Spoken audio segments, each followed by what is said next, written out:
Hi, welcome to the Dow Market View for Friday, the 15th of August 2014. Nearly said 15 then. Right, let's have a look, see what happened yesterday. But before we do that, this is something that you should pay attention to before you actually, get to your desk at 2:30 and then just hope for the best.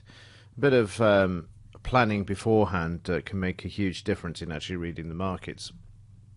And if we have a look at just before 2:30, what I'm going to do is just set off the video there so you can see it moving in real time. What's important here is first off is the 16,650 area, the BRN, the big round number. But what's important is this price bar. Notice how it came off the lows back above the BRN and the volume is high. That indicates to me that this is a support area. And it's very important that you have a look at these things beforehand. The same as here, we've got some resistance, we've got some selling here, so if the market trades back to this area, we've got an issue. And also here, the market came off the high, we've got some selling here as well, and then the market failed to move higher in this price bar with prices moving back down, attempting to move higher on low volume, and then the selling came back in. So have a look at the background before you actually sit down and start hitting the buy and sell buttons. For trades. There's nothing wrong with doing that as long as you know what's in the background so that you can get an idea of what is likely to happen during the trading session or where there's going to be some issues. So let's wind forward now and have a look and see what the market did when it opened. It started to trade higher, then it came off the highs. You can see the volume increasing there as the day session gets underway. And prices coming off the highs there, and again just that, notice that that volume, you've got the BRN in the way and also that support to the left. So prices oscillating up and down, the market coming off the high and then attempting to drive higher. What's to the left? We've got some resistance to the left there, so we see that, and then the market struggling there. Watch the volume, we've got some selling there now. This is what's known as an upthrust. Prices are thrust up and then they are met with selling area to the left. So no surprise really to see some resistance there. Prices then move lower following the selling. Until the selling's out of the way, the market can't move higher. It's as simple as that. It has to be absorbed or it has to be driven through with new buying. So now we get a confirmation of the potential weakness that we saw. We now get the selling coming into the market, and now we've got a sell signal as well. So let's just wind forward a bit here and see what happens. So as we fast forward through, we can see that we've got the high of the previous day as well, and I've just moved the chart. Let me just see if I can move that back. There we go. So we've got the high from the previous day as well. We've now got a buy signal, we've got a sell signal, and this is what it was like for more or less the first 45 minutes. I'm going to wind through this a bit quicker for you. You can see there that we've got the stop loss being hit on the buy signal before the entry price, which was here. So that means that this order is cancelled. So the buy is gone, the sell remains in place. We've got a second sell now, but you should stick with the first one. That's important too. That's why it's not marked up in with the automatic trade up there. We're going back towards the high. The market's stuck in this sideways move. We've got some buying coming into the market now, but struggling with the high of the previous day. In order to take out the previous high of any day, you need to see the market drive up with new professional buying.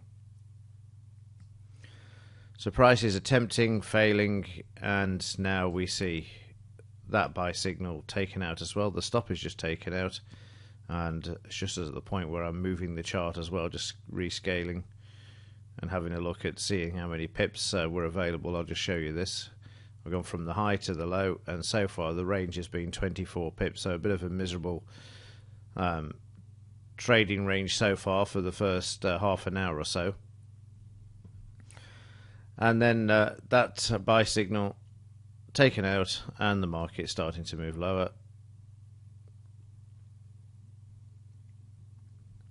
The second sell signal still there marked up. We've got some selling coming into the market, remains sideways, and now we see the entry price filled for the buy there, 24 pip potential loss, and then prices starting to reverse.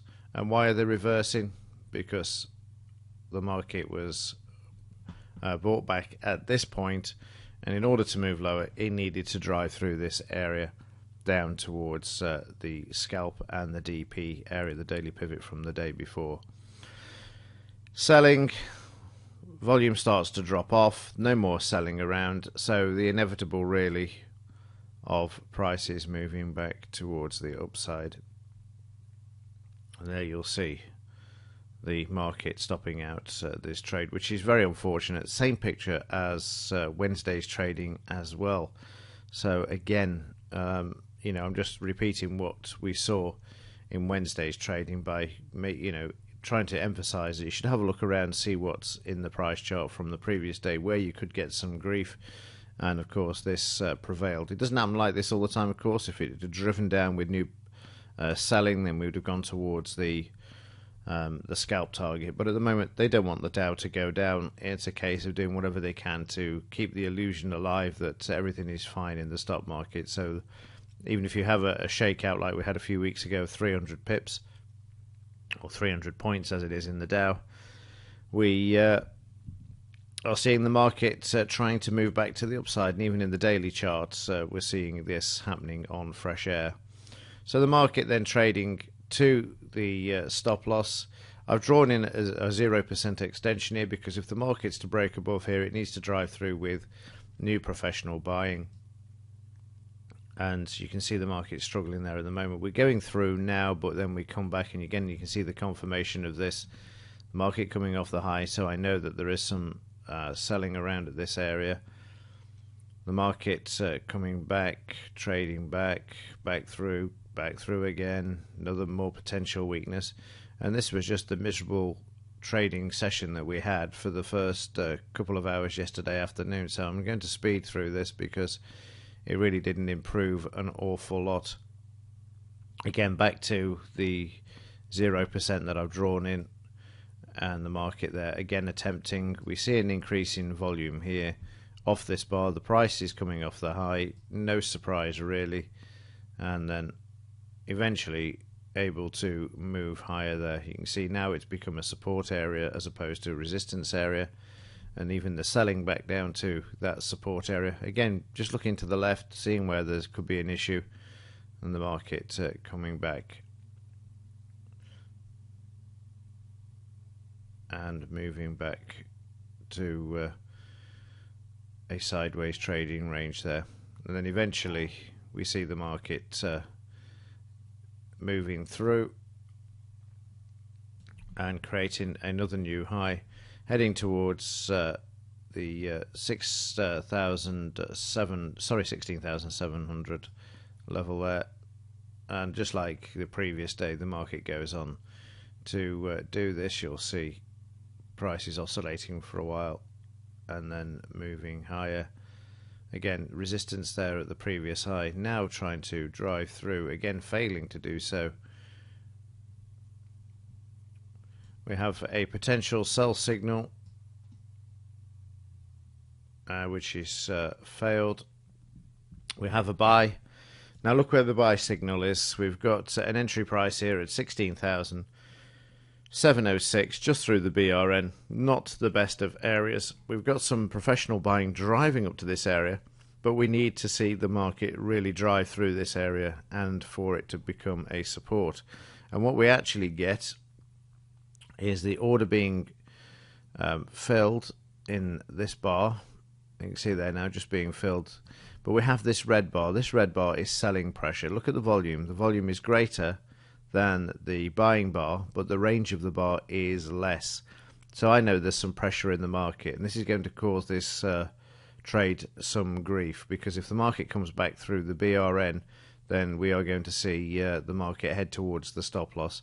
And that is precisely what happens, because selling pressure and any form of selling has to be removed before the market can move higher. Now you'll see the market trading back in. I'm going to move on to something else at the end of this video and show you how you can determine how far a market's going to come back to show whether it's going to turn around and move back. But I'll save that until we get towards the end, and also why the first signal failed as well, just an additional tool that I will be introducing to you in a separate training video at some point. I can't say when at the moment, which will allow you to actually again read the market with a lot more fluency and also determine what the market's likely to do. But back to this, at the moment we can see the market's traded back, and I'm watching the volume closely when I was watching this trade yesterday evening. And this type of price bar I'm always glad to see, where the market goes down and the volume increases, comes back off the lows, and then new buying comes in, and I'm always relieved to see that, as everybody else is. So we've got some new professional buying coming back in, and the best we can hope for as we head towards the end of this trading session is to get back to the BRN, and better still to get back to the break even, which this trade, as you will see in just a moment, managed to do so, even though we had a bit of selling coming in at the BRN. No surprise there to get some selling. We've got selling pressure there, we've got selling at this level, and again you'll see the market throwing a bit more selling in there. The possibility the market could move lower, take the stop out for a second consecutive loser, but then the market manages to just creep through on low volume, which is unusual, but that's if it's going through on low volume, it means there's no selling around. That selling that we saw here has obviously disappeared or been absorbed. And then we see the market with a new professional buying bar trading up to the entry price there. So the entry price, break even or just around that point, is the best that you can hope for, unless there was going to be some news to drive it up to the first target there. So again, you can see the selling coming into the market. Selling always follows buying, and we've got that potential weakness there. The market again trying to move high, gives you the opportunity to get out for a second time at break even. There's a few pips there, it's only about 2 or 3 pips. Again, the selling coming back in at that sort of entry price, and that's around about it for the session, the market coming back to the BRN. So again, when you see it explained to you how you can actually determine and read what's going on in the market, it's actually quite easy to forecast what the market's likely to do, and there you see just a short burst to the upside.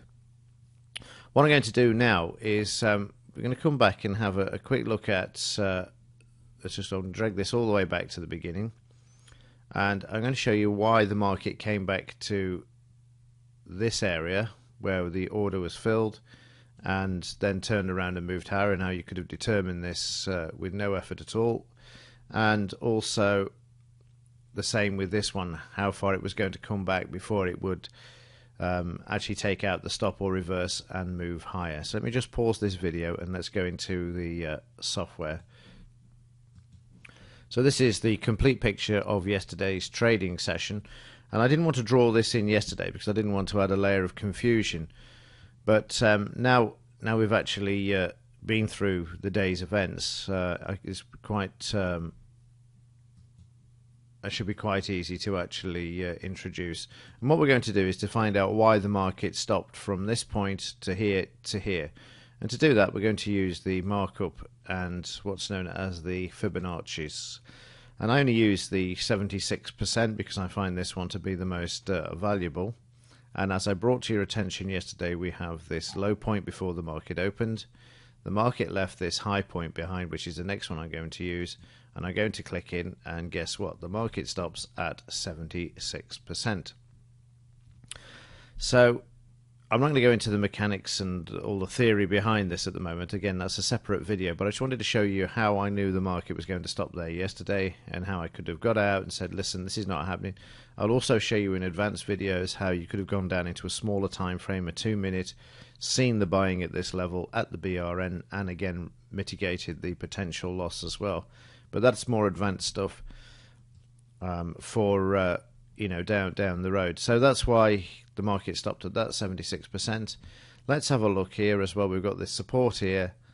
We saw the market go through. We got the buying, selling pressure, and then the market put in the reversal there, and it came back through. And when you've got a trade on, I'm just going to cancel that actually. I'm just going to put in the, there you go, so you can see how far back it came towards the stop. So if I go back to this now and I go from the low to the high, look where the market stops and finds support. You'll see there it sits on there, and that's why we had this bar coming through, then closing back, and then the market being able to reverse. And of course, if you want to know why the market stopped here, we've got the BRN, and also if I just do that, you'll see why it stopped there as well. Very, very powerful tool indeed. But like I say, I haven't got the time in this video to go into the workings of it and to do an in-depth video. So I will do. It'll be a moment or two before I do it because I have a lot of other things to do at the moment. But I'm just going to show you how you can use these additional tools to read the market fluently and determine what is likely to happen next. The markets aren't random, not by a long shot, otherwise you wouldn't be able to do this consistently. If you want to know why the market stopped in this area, I can show you exactly why. I can just draw this in, and that's why it stopped until it drove through. Why did it stop here? I can see here. You know, it just goes on. It's very easy to do once you understand the basics, and these are basics. This is not complex at all. We're just working with market moving higher, pulling back, moving higher, pulling back, and how you can use this to determine what is likely to happen in the market. Right, well, that's it for me for today. I will see you in the next one. As ever, thank you for your support. Any questions, please do get in touch. That's what we're here for. And let's hope that the market puts in a bit more of a cheerier performance today. It's been a miserable, well, not a miserable week. It's been a difficult week to to try and make a few pips just from the PTPs and the triple X's, and yet I don't know what, it's just Murphy's Law. For the last 6 weeks it's been fine. The market's traded 120, 150 point range, and now we get into a 50 point range, which you can see from the grey shaded areas here. So it's obviously school holidays, vacation time for the US, and that's what's having an impact on the market at the moment, but not too bad overall. The losses have been modest, so not as far as the market's concerned, and a few profits as well along the way. But we have had far better weeks, there's no doubts about it, so hang in there. It can only improve. Right, I'll see you in the next one, and once again, thanks for watching.